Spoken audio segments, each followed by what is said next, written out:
አበቄለሽ ከዚህ በፊት የዳጣንና የአባትየውን ፀጉር ወስዳ ዲኤንኤ አስመርምራቸው ነበር።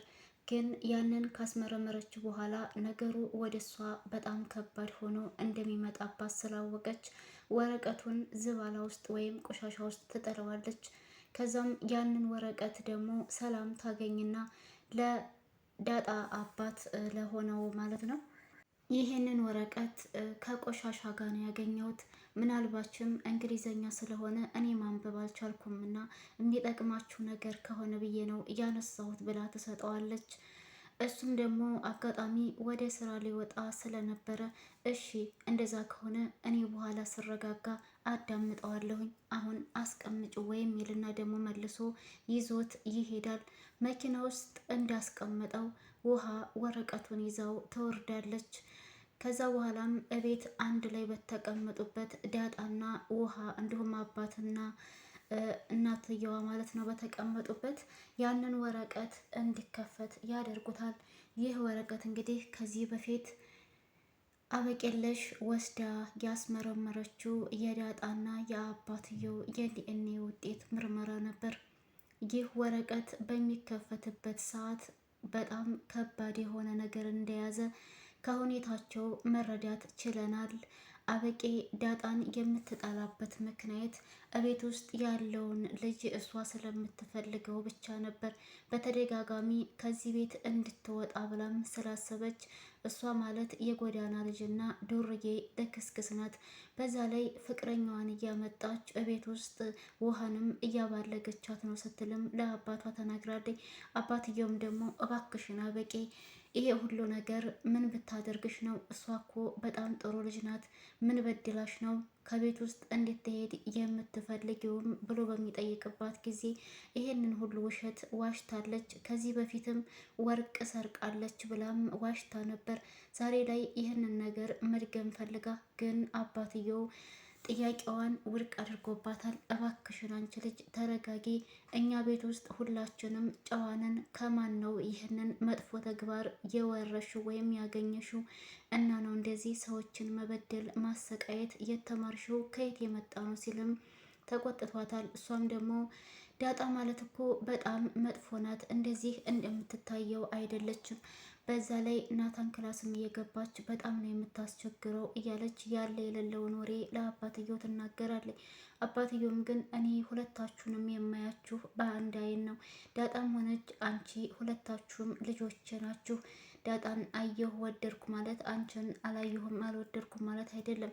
ስለዚህ ከዚህ በኋላ አንድ ላይ መሆን አለባችሁ። በቃ ፍቅር ይኖራችሁ፣ ምንም አይነት ጸብ በመሀላችሁ እንዲፈጠር አልፈልግም ብሎ ዳጣ ከቤት ውስጥ ወጥታ ጠፍታ ስለነበረ ያለችበት ቦታ ድረስ ሄዶ አምጥቷታል ወደ ቤትናም ከአበቄ ጋር እንዲታረቁ አድርጓቸዋል።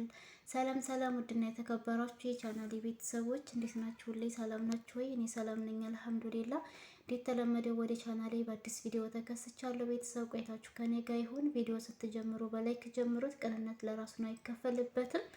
ዳጣ የሚለው ድራማ እንግዲህ እንደቀጠለ ነው። ከዚህ በፊት አበቄ ወስዳ ያስመረመረችው የዲኤንኤ ምርመራ እንግዲህ ትክክል እንዳልሆነ በዛሬው ዕለት ታውቋል። የዳጣን ፀጉር አገኘሁ ብላ አስባ ግን ደግሞ የሰላምን ፀጉር ነው ወስዳ ያስመረመረችው። በወረቀቱ ላይ የታየው ውጤት እንግዲህ የዳጣ ውጤት እንዳልሆነም ከአባትየው አይተናል ማለት ነው። እናም አበቄለሽ አሁን እየሰራችው ያለችው ስራ ሁሉም ነገር ትክክል እንዳልሆነና በራሷ ላይ ከባድ ችግር እያመጣች እንደሆነ እየተረዳች ያለች ይመስለኛል። እንዲሁም ያንን ያስመረመረችበትን ወረቀት ቆሻሻ ቦታ ላይ ጥላ ሰላም በማግኘት ለአባትየው ተሰጥቶታል። አባትየውም ያንን ወረቀት ቤት ውስጥ በተሰበሰቡበት ከፍቶታል ማለት ነው። እንግዲህ ያ ውጤት በቀጣይ ክፍል ላይ ምን አይነት ጉድ ይዞ እንደሚመጣ ወደፊት አብረን የምናየው ይሆናል። አሁንም ቢሆን አበቄ ዳጣን ከዚህ ከቤት ውስጥ ብን ብላ እንድትወጣ እያደረገቻት ነው። ዳጣም በመበሳጨት ይህች ልጅማ ቤት ውስጥ እንዲቀመጥ ለአይኗም እንዲታየኝ አልፈለገችም ብላ በማሰብ ቤታቸውን ጥላላቸው ወጥታ ነበር። ግን ደግሞ እድሜ ለአባቷ ያለችበት ቦታ ስልክ በመደወል ምንም ቢመሽም እመጣልሻለሁ የት ነው ያለሽው ብሎም ሲጠይቃት እሷም ቦታውን በመናገር አባቷ ሄዶ አሁን ወደ ቤት መመለስ አለብሽ፣ ለምንድን ነው በዚህ በጨለማ ከቤት የወጣሽው ብሎም ሲጠይቃት እሷም ደግሞ በቃ አባዬ አበቄ እኔን ልታየኝ አትፈልግም፣ በቃ እኔ ቤት ውስጥ እዛ መሆኔ ለእሷ ሰላም እየሰጣት አልመሰለኝም እና ነው ለዛ ነው የወጣሁትኝ ስትልም ተናግራለች። አባትየውም ቢሆን ምክንያቷ ምን ይመስልሻል ብሎም ሲጠይቃት እኔ እንደሚመስለኝ ግን ትክክለኛ እህቷ እንደሆንኩኝ ስላላወቀችና ያው ተጎዳና ነው የመጣችው መልሳ ወደዛው ወደ ጎዳና ዳር ትሄዳለች ብላም ስለምታስብ ይመስለኛል ትለዋለች። አባትየውም ደግሞ ይሄ ነገር በሚስጥር መሆን አለበት ብሎ ከዚህ በፊት ማስጠንቀቂያም ስለሰጣት ለዳጣ እባክሽን የኔ ልጅ ይሄ ምንም አይገናኝም፣ የማይገናኝ ነገር አታውሪ ይልና እንደ ቆጣም ነገር አድርጎ ይቆጣታል። ከዛ በኋላ ግን አሁን አባቴ አንተ እንደሆንክ አረጋግጫለሁ፣ ግን ደግሞ እናቴ ማን እንደሆነች የማትነግረኝና የማታሳውቀኝ ከሆነ የዘላለም ጸጸት እንዲሁም ደግሞ በውስጤ በአንተ ላይ ቂም ይዝብሃለሁ፣ ሁሌም ቢሆን አንተን ስጠላህ እኖራለሁኝ እያለች አባቷን እያስፈራራችው ትገኛለች ማለት ነው።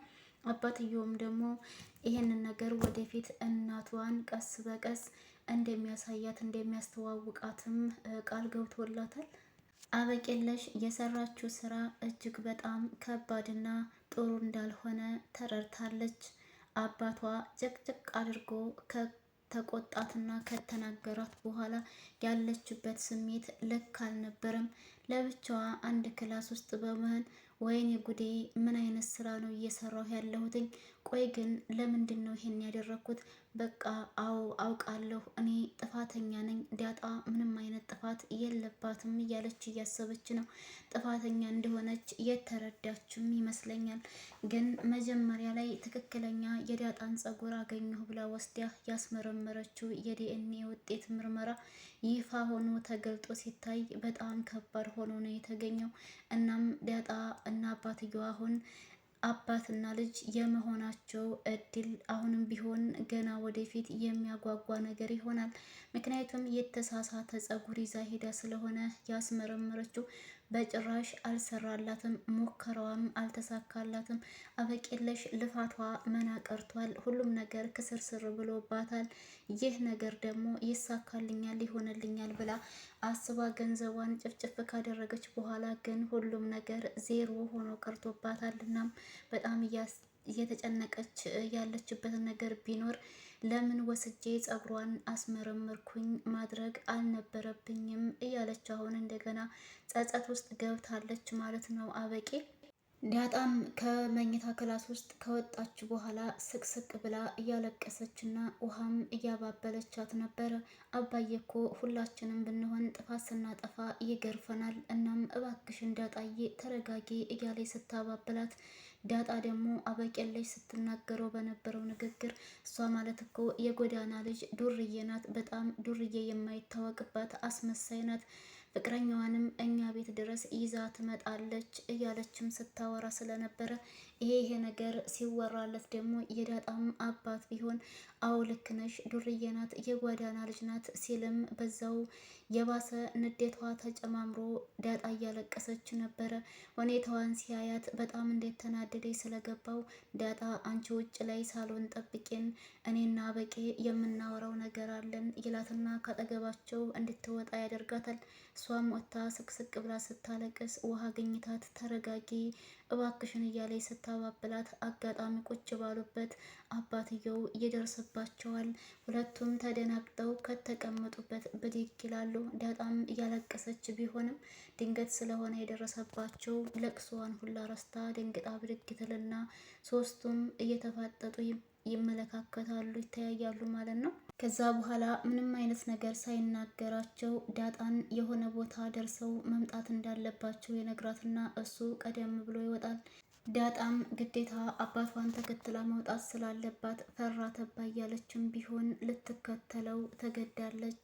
ውሃ ግን መጀመሪያም ልገርፋቸው ነው ብሎ ስላላት እባክሽ እንዳጣዬ አትሂጂ፣ አባዬ ሊገርፍሽ ፈልጎ ይሆናል እናቴ እስከምትመጣ ድረስ እዚችው ቆይ ስትላት፣ ዳጣ ደግሞ አይ ውሃዬ ችግር የለውም አባት እኮ ልጁን እስካጠፋች ድረስ መግረፍ አለበት። ስለዚህ ተገረፈኝም ይግረፈኝ፣ አንቺ አይዞሽ አትጨናነቂ እያለች ውሃን ታባበላታለች ዳጣ።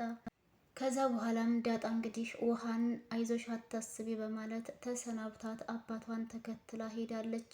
አሁን የመጨረሻው እንዲሁም ደግሞ አጓጊ የሆነው ነገር ቢኖር የተከፈተው የዲኤንኤ ውጤት ምርመራ የማን ይሆን የሚለው ነው። በቀጣይ ክፍል ላይ ሁላችንም አብረን የምናየው ይሆናል። ለዛሬ የነበረን ቪዲዮ ይህንን ይመስላል። ቤተሰብ ከተመቻችሁ ላይክ፣ ሸር፣ ሰብስክራይብ ማድረጋችሁን አትርሱ።